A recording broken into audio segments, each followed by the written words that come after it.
2025년 10월 13일 월요일입니다. 역대하 24장 17절에서 27절 말씀으로 매일 성경 말씀 묵상 나누겠습니다.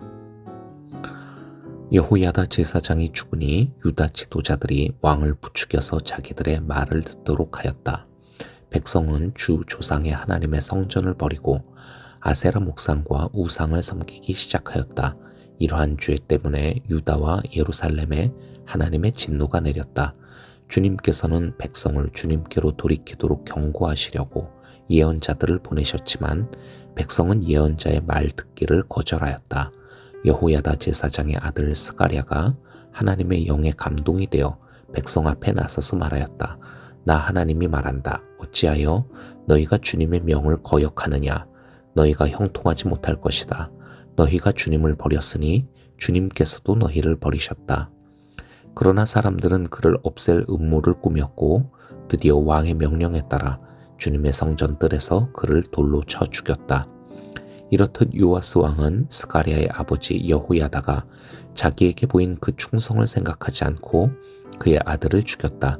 스가랴는 죽으면서 주님께서 이 일을 굽어보시고 갚아주십시오 하고 외쳤다. 해가 바뀔 무렵에 시리아 군대가 요아스를 치러 진군하였다. 그들은 유다와 예루살렘을 점령하고 백성의 지도자들을 죽이고 노략한 물건은 다마스쿠스에 있는 자기들의 왕에게로 보냈다. 시리아 군대는 수가 얼마 되지 않았다. 그러나 주님께서는 유다 백성이 주 조상의 하나님을 버린 것을 못마땅하게 여기셔서 그 적은 수의 시리아 군대가 유다의 대군과 싸워 이기게 하셨다. 이렇게 요아스에게 심판이 내렸던 것이다. 시리아 군대는 요아스에게 심한 타격을 입히고 물러갔다. 요아스의 신복들은 요아스가 여호야다의 아들 스가랴 제사장을 죽인 일에 반감을 품고 요아스가 잠을 자고 있는 동안에 그를 죽이고 말았다. 요아스는 이렇게 죽고 말았다. 그는 다윗성에 묻히기는 하였으나 왕실 묘지에 안장되지는 못하였다. 요아스에게 반란을 일으킨 사람은 암몬 여인 시므앗의 아들 사밧과 모압 여인 시므리스의 아들 여호사밧이다. 요아스의 아들들의 이야기와 요아스가 중대한 경책을 받은 것과 하나님의 성전을 보수한 사적은 모두 열왕기 주석에 기록되어 있다. 그의 아들 아마샤가 그의 뒤를 이어 왕이 되었다. 성경 역사서를 읽다 보면은 계속 반복되는 패턴의 이야기들이 있죠. 하나님의 은혜로 선한 모습으로 그렇게 살다가 그 끝에 가서 교만에 빠져 하나님을 떠나 패망하는 사람들의 이야기 말입니다. 오늘 읽은 본문도 그렇습니다. 정치적 라이벌이 되는 모든 사람들, 그 안에는 자신의 손주들도 포함되는데 그런 모든 왕족들을 다 죽이고 왕이 되어 공포정치를 폈던 아달랴가 있었지요. 그런데 그녀의 손에서 하나님의 은혜로 기적적으로 살아남아 7살 어린 나이에 왕이 되고 그 이후로 성전 회복과 또 종교개혁에 힘썼던 요아스 왕이 오늘 본문의 주인공입니다. 그런데 그가 이 인생 말년에 우상을 섬기는 죄에 빠지고 백성들의 타락을 부추깁니다. 하나님께서 선지자를 보내어 그를 돌이키려 하지만 그 말을 듣기는커녕 오히려 그 선지자를 죽였지요. 결국 하나님께서 시리아 군대를 보내서 유다를 치게 하고 요아스 왕은 전장에서 부상을 당합니다. 그리고 신하들이 반역을 일으켜 그가 죽게 됩니다.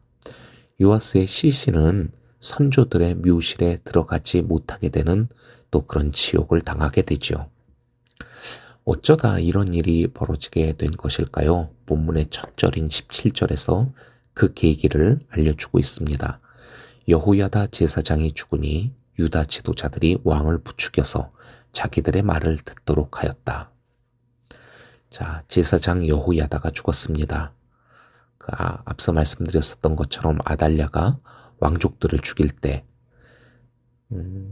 이모였던 여호세바 공주가 요아스를 몰래 빼내서 제사장인 자신의 남편에게 맡겨서 성전에서 6년을 숨겨 키웠습니다.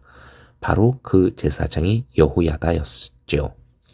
요아스가 7살이 되던 해에 여호야다는 아달랴를 왕위에서 끌어내리고 요아스를 왕으로 세우는 데 성공을 합니다. 그리고 요아스가 성전의 보수와 또 개혁에 힘쓰도록 잘 보좌하였습니다. 여호야다가 죽었을 때 16절을 보게 되면 사람들이 그를 왕실의 묘에 묻었다라고 하고 있지요. 아, 요아스는 죽어서도 선조들의 묘실에 들어가지 못했는데 제사장이었던 이 여호야다가 그 왕실의 묘에 들어갔다라고 하는 거, 이게 참 놀라운 일입니다. 그가 멸망에 이를 뻔했던 이 다윗 왕가를 다시 회복시켰는데 그 공이 정말 컸다라는 것을 사람들이 모두 인정했기 때문이기도 하겠고, 또 당시의 왕이었던 요아스가 이를 승인하였기에 가능한 일이었다라고 생각합니다. 자, 문제는 이렇게 이 여호야다가 죽고 또 이 요아스가 그의 장례를 성대하게 잘 마친 그 이후부터 발생하게 됩니다. 요아스에게 유다 지도자들이 와서 왕을 부추겼다라고 하고 있습니다. 그리고 그 다음 절을 보면 백성들이 하나님의 성전을 버리고 아세라 목상과 우상을 섬기기 시작하였다고 하고 있죠. 자, 요아스에게 온 이 유다 지도자들은 누구이고 또 어떤 말로 그를 부추겼던 것일까요? 생각해 보면은 요아스가 7살의 왕이 된 후 40년간 왕 위에 있었다고 하는데 그의 인생의 대부분을 이 여호야다 제사장과 함께 했을 거란 말이에요. 어렸을 때 위기에서 그를 보호해주고 또 그가 왕이 되게 해주며 오랜 시간을 지도해준 이가 바로 이 여호야다였습니다. 요아스에게 있어서는 정말로 아버지와 같은 그런 존재였겠지요. 어쩌면 요아스가 왕으로 그렇게 일하면서 주님 보시기에 올바른 행동을 했었던 것은 상당 부분 여호야다를 의식한 행동이 아니었을까 생각합니다.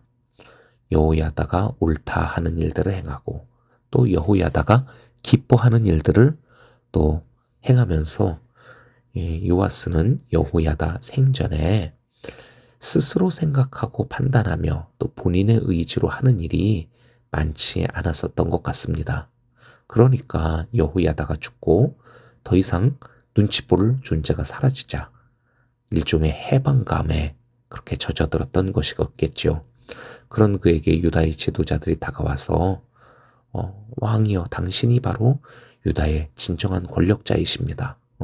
이제 다른 사람 눈치 보지 마시고 마음껏 하고 싶은 거 다 하시라고 그렇게 그를 부추겼겠지요.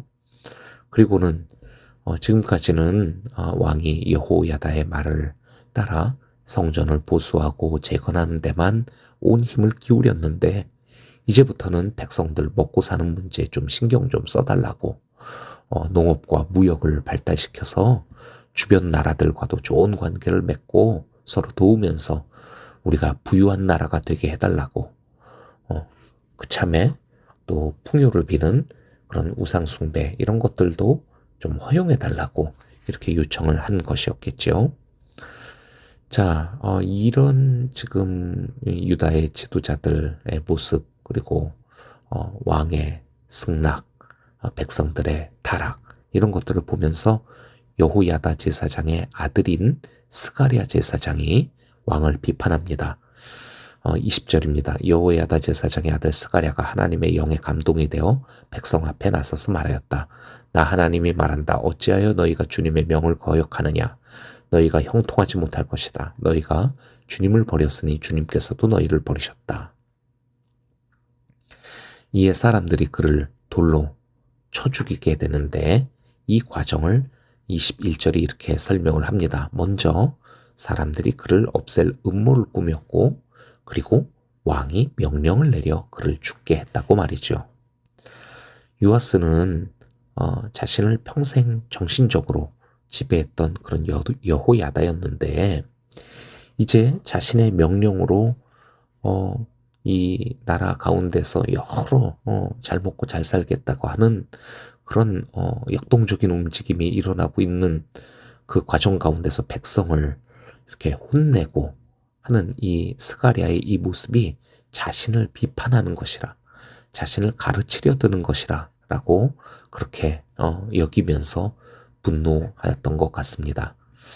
자, 그런데 아이러니한 것은 이 여호야다에게서 이렇게 정신적으로 벗어나려고 이렇게 몸부림치는 이 요아스가 여전히 계속 또다시 다른 누군가들의 이 말에 얽매이고 있다라는 것입니다. 그는 사람들의 부추김에 우상숭배를 허용하였고 또 사람들의 모략에 스가랴를 죽도록 합니다. 그는 자신이 결정하고 권력을 행사한다고 생각하고 있겠지만은 결국 계속 사람들의 조종을 받고 있는 것이죠. 오늘 이 모습을 보면서 참 마음이 착잡하지 않습니까? 여호야다는 요아스 왕을 그가 살아있는 동안은 선한 통치를 하도록 그렇게 영향력을 주기는 했지만은 그의 속사람을 건강하게 만들고 그가 스스로 판단력으로 선한 왕이 되는 데에는 실패했던 것 같습니다. 여호야다를 보면서 드는 아쉬운 마음이에요. 요아스를 보면서는 그는 지금 믿어야 할 사람에 대해서는 죽어라 안 믿고 의심과 시기를 하고 있고 또 듣지 말아야 할 사람들의 소리에 대해서는 죽어라 쳐 듣고 휘둘리고 있습니다. 딱 그 반대로만 하면 좋겠는데 말이죠. 어쩌면 그렇게 망할 길로만 가는지 모르겠습니다. 그런데 그 모습이 또 딱 저 자신과 또 우리의 모습인 것 같아서 뭐라 못하겠네요. 예. 우리도 마찬가지지 않습니까? 믿고 붙잡아야 할 것에 대해서는 그렇게도 의심하고 하기 싫어 하는 마음이 들고 또 멀리 해야 할 소리들에는 왜 그렇게 혹하고 빠져들게 되는지 결국 우리가 해야 할 것은 이런 우리의 연약함을 인정하고 우리가 교만에 빠지지 않도록 실수하지 않도록 성령님께서 우리를 지켜주시기를 간구하는 길밖에 없겠습니다.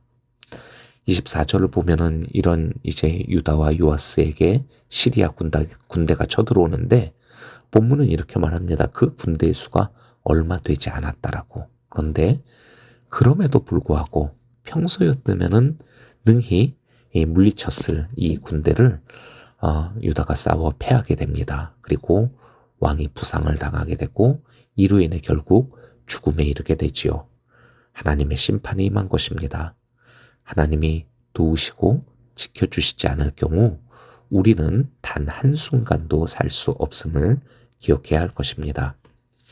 이제 오늘 이 말씀 마음에 새기며 저희가 함께 기도하겠습니다. 지금 우리가 뭔가 선한 일을 하며 또 열심히 신앙생활을 하고 있는 것 같은데 그런데 그런 우리의 이런 모습이 어디에서 비롯된 마음에서 하고 있는 것인가? 나는 정말 하나님께서 주신 말씀과 또 그 믿음과 나의 온전한 또 의지와 결단으로 이 선한 일들을 하고 있는 것인가? 아니면 두려움과 또 누군가를 의식하면서 잘 보이기 위해서 스스로 내가 기뻐서 하는 것이 아니라 내가 두려워하는, 내가 의지하는 그 누군가의 기쁨을 위해서 그렇게 나 스스로도 속으면서 선한 또는 신앙생활을 하고 있는 것은 아닌가. 또 우리가 기르는 여러 자녀들이나 또 목양하는 여러 대상들, 영혼들에 대해서도 우리가 쉽게 자신하고 또 섣불리 판단해서는 안 될 것이 이 사람의 마음이라는 것이 참 연약하고 언제든 넘어질 수 있다라는 것, 겉모습, 현재의 모습에 우리가 속지 않도록 늘 깨어 경건할 수 있는 그런 우리의 모습과 삶이 될 수 있도록 주님께 은혜를 구하는 기도 주님께 드리도록 하겠습니다. 함께 기도하겠습니다. 하나님 아버지, 여호야다가 살아있는 동안은 요아스가 바른 길에 서 있는 듯 했으나 이 여호야다가 이제 죽게 되고 더 이상 자신을 또 견제하거나 또 지도할 이가 없게 되었을 때 요아스가 넘어지는 이 모습을 보면서 하나님, 오늘 우리에게 있어서도 우리에게 들리는 하나님의 말씀 또는 우리에게 주님의 진리를 전하는 그런 목소리들에 대하여서 우리가 정말 마음을 열고 우리의 생각, 우리의 믿음, 우리의 판단으로 내가 삼을 수 있도록 주님께 그렇게 기도하는 저희가 되기를 원합니다. 하나님, 우리가 정말 들어야 할 소리에 민감하게 우리의 영의 귀가 열리게 하여 주시옵고, 우리가 듣지 말고 또 휘둘리지 말아야 할 또 세상의 여러 가지 이야기들에 대하여서 빠져들지 않도록 주님 우리의 마음과 생각을 지켜주시옵소서. 우리의 자녀들에 대하여서도 하나님 앞에서 온전한 스스로의 믿음을 가지고 그렇게 살아갈 수 있도록 우리가 정말 지혜롭게 가르치고 인도하게 하여 주시옵소서. 우리의 모든 인생 그리고 살아가는 우리들의 모든 것들이 주님의 다스리심 가운데 있기를 간절히 간구하며 이 모든 말씀 예수 그리스도의 이름으로 기도합니다. 아멘.